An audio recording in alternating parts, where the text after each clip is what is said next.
नमस्कार, आप सभी का स्वागत है खबर कनेक्शन में।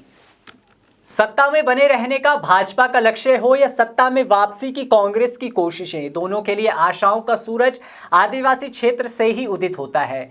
यानी आदिवासी वोट बैंक जिसके पास होगा, सत्ता की चाबी उसी के पास होगी। इसका असर इन दिनों प्रदेश की राजनीति और चुनावी तैयारियों पर भी भरपूर देखा जा रहा है। भाजपा और कांग्रेस दोनों आदिवासी समुदायों को अपने साथ लाने के लिए जबरदस्त कवायद कर रहे हैं। मध्य प्रदेश में आदिवासी वर्ग की भूमिका काफी अहम है।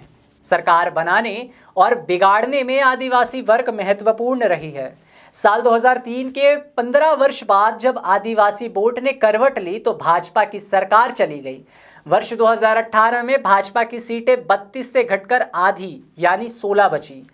नतीजा ये रहा कि सत्ता चली गई। इधर कांग्रेस के पास 2013 में 15 आदिवासी सीटें थीं जो 2018 में बढ़कर 30 हो गई। अब दोनों ही पार्टी आदिवासी को अपनी ओर रिझाने में लगे हुए हैं।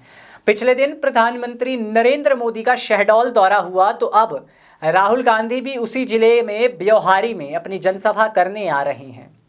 बता दें कि कांग्रेस के चुनावी रणनीतिकार भी आदिवासी समुदायों को लुभाने के लिए कई बातों पर काम कर रहे हैं। कांग्रेस विपक्ष के तौर पर जहां आदिवासी वर्ग के मुद्दे उठाकर सरकार को घेरने की कोशिश कर रहा है, वही योजनाओं को जाति वर्ग में बांटने के बजाय सभी के लिए घोषित करते हुए आदिवासी वर्ग को भी साथ जोड़ रहा है।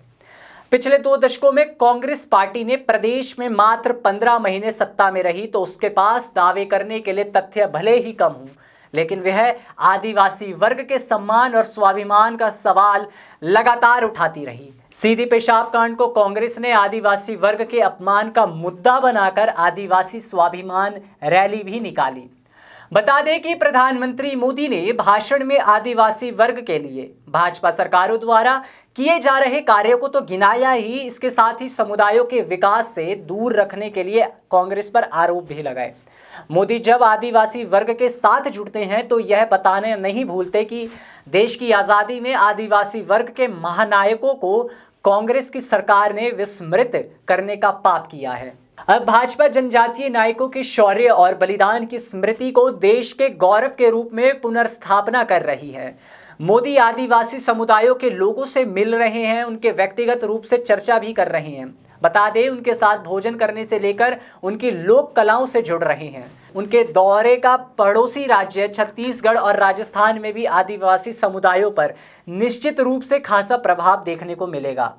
इसके पहले भी मोदी ने मध्य प्रदेश से ही जनजातीय गौरव दिवस की शुरुआत की थी और देश के पहले विश्व स्तरीय सुविधाओं वाले रेलवे स्टेशन हबीबगंज गोंड रानी कमलापति के नाम पर किया था। जनजातीय नायकों के सम्मान के क्रम में ही स्वतंत्रता सेनानी मामा टांट्या भील की स्मृति को संजोकर नामकरण किए गए। शिवराज सरकार ने भी कई योजनाएं शुरू की है।